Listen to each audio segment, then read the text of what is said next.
Since the early hours of the morning, the president has done everything in his power to assist the British. Yeah, but don't say president. The White House has done everything in its power? Yeah. It's gonna make it sound like you got a good night's sleep. Gerald! Gerald! Gerald! Good Lord. CJ? Toby, I gotta... Lord John? Hello. You look familiar. CJ Craig. We've met a number of times. Yes, yes. Where's Gerald? I do hope he's recovered. Leo has moved down the hall. Oh, yes, I heard. Demoted on account of a heart attack. That's cutthroat, even for American politics. Actually, he's been... No, there's no need to hedge. So you're the new Gerald. I suppose. Delightful. He'll just... Maureen, of course we support. Yes, but until we know all the facts. Yes, Madam Prime Minister. We'll be in touch. Thank you. So much for a stiff upper lip. Mr. President. John, thank God. Kate Harper, may I introduce... I'm Lord John Marbury, the hereditary Earl of Sherborne, the great-great-grandson of the former viceroy. I have served as Queen's Minister in India, Queen's Minister in Pakistan, and I am presently the British Ambassador to the United States. Oh, and I have an uncle who once performed in the London Opera Company's production of the Mikado in the role of Nanki Poo. It's a pleasure. Yes, isn't it? John, please. I'm afraid your Prime Minister is doing her William the Conqueror thing again. Prime Minister Grady's own party thinks she's soft on Iran. Her government is far from stable, and we have just lost almost 100 countrymen. So are you surprised? Not at all, really. But we think this might have been a mistake.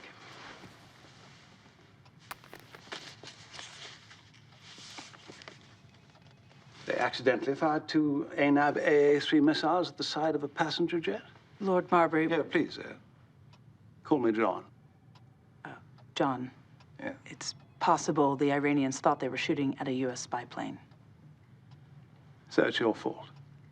John. You've been spying on their nuclear facilities. Yes. Why do you think they want you to stop? Either the Iranians deliberately killed innocent British and American citizens, or they tried to shoot down your spy plane because they wanted to continue building nuclear weapons. They are a rogue nation on the verge of becoming a rogue nuclear power. Well, I in no means wish to trivialize the most appalling loss of life earlier this morning. One need not reread Thucydides to see this as an opportunity. She's going to use this as an excuse to bomb their nuclear plants? Heavens, no. Of course, the Prime Minister must demand remuneration for the victims. Perhaps a formal apology, even some elegiac groveling. We all know the Ayatollah will never pay, let alone apologize for anything. Well, then we will be forced to take appropriate measures.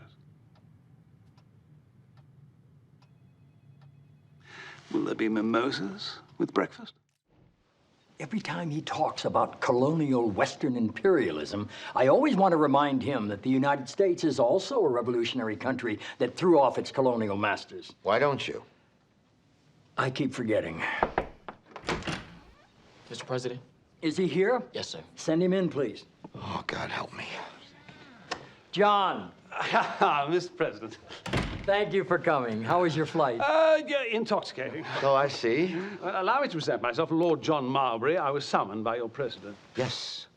We've met 10 or 12 times. I'm Leo McGarry. Well, I thought you were the butler. No, I'm the White House Chief of Staff. Nonetheless, would you have something with which to light my cigarette? Oh, I'm afraid we don't allow smoking in this part of the world. Really? Yes, sir. In this part over here, we encourage it. Sir? It's your lordship, as a matter of fact, but it couldn't possibly make the least difference. So, tell me, how can I be of service to you? If it's within my power to give, you shall have it. We need your take on the situation, John. What is your take on the situation? The world is coming apart at the seams. Well, then. Thank God you sent for me. Yes. Oh, I think that's nonsense. Oh, do you? Yes. I think you're dramatically overestimating the possibility of escalation beyond the point we're at now. Interesting. Thank you. What is your name again? All right. Happily ensconced in the cocoon of your Cold War victory, you are woefully ignorant of the powerful historical agents in Asia. The global triumph of the economic free market has created an illusory assumption that the world is drawing itself closer together. Your Congress has been pathetically inept at halting the proliferation of nuclear weapons in this region, and your intelligence gathering is weak.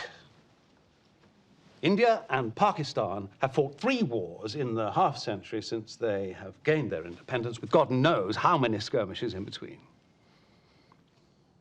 It is about religion. And I can assure you, they do not share our fear of the bomb. Sir? I have a telephone call. Mr. President, may I take it, please, in your foyer? Yeah, go ahead. Thank you. I don't even think the accent's real. I'm gonna ask him to stay a little bit and help us out. For how long? You two are gonna become good friends. He thinks I'm the butler. For the first couple of weeks, so did I. I'm back, and I believe there are many more people in the room. Excellent introducing, your lordship. Mr. President, the telephone call was from the British ambassador to the United Nations. He believes there'll be a ceasefire resolution within a few hours. That's what I'd heard. But all they got was 2 weeks. It's 2 weeks better than nothing. John, I was hoping you'd stick around for a couple of days and help us out. A few days, a few months, however long it takes, is as long as I shall serve. Well, let's play it by ear. You're all frightened. As well you should be. Not since the Protestant Catholic Wars in the 16th century has Western society known anything remotely comparable to the subcontinent's religious malevolence. To a lesser observer, the intensity of the emotional frenzy is so illogical as to border on mass psychosis. But as has been said by kings and queens, I am not a lesser observer. John, there's a quote from Revelations I've And I looked, and I beheld a pale horse, and the name that sat on him was Death, and hell followed with him. Are you frightened, John? Do you mean, do I think we can stop a war in the next 2 weeks? Yes. Yes. Good. But, I shall require light.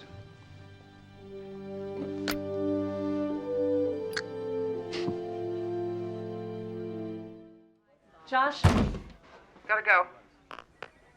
Yeah. are you okay? Yeah. What? Is it true that Leo can't stand a guy named Lord John Marbury? Why? A reporter asked me. What's a reporter doing talking to you? It's a friend of a friend. Leo McGarry has nothing but respect and affection for John Marbury. That's what I said. Good, because Leo thinks he's a lunatic. He's very handsome. That may be so, but Leo thinks he's a lunatic. Are you threatened by his brilliance? No. You seem threatened by his brilliance. How do you know he's brilliant? I saw his picture. I'm not threatened by his brilliance, nor am I threatened by his good looks. What about his charm? I'm not threatened at all. I'm sorry, I meant Leo. Neither Leo or I are threatened by his brains, his looks, or his charm. He is, however, a lunatic Brit, and we're grateful there's an ocean between us. There isn't anymore. There isn't what? An ocean between you. Please don't tell me. He's the new British ambassador to the United States.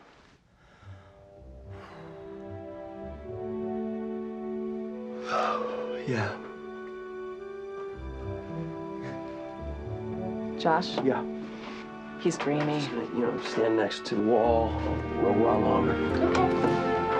Gerald, old friend. Good to see you, Ambassador. It's as if the gods themselves insist that we be not long apart, you and I. They do seem to strongly insist upon that, yes. Your assistant, Margaret, is looking positively buxom. Thank you. I'll tell her. Thank you. Oh, yes, well done. John? Oh, my aide, Caprice. How do you do? Leo McGarry. Good to see you, Ambassador. God bless you, Josh. The prayers of millions were answered. Thank you, sir. I have come. Yes? I am Lord John Marbury, along with my aide, Caprice, and I'm hereby presenting my credentials in the fervent hope. John, we do that later with the president. Excellent. I will tell you, though, that I personally welcome you and I look forward to our new partnership. As do I. I know we've had our differences in the past, but I think you know I respect you. I congratulate you on this auspicious occasion. And as a matter of fact, the timing of your arrival couldn't be better. How so? Leo's trying to convince the president to give the NMD more time. And you're an expert in the field, and I hope I can count on your support. You may hope for it, but you'll not have it. Why not? Because the NMD is an absurdly wasteful military boondoggle that will never produce a working missile. It violates any number of elements of the ABM Treaty, and any argument you make in its defense will surely be moronic. Détente. I'm sorry, Gerald. We're gonna have this out. Excellent. Let's go get United or whatever the hell it is we do.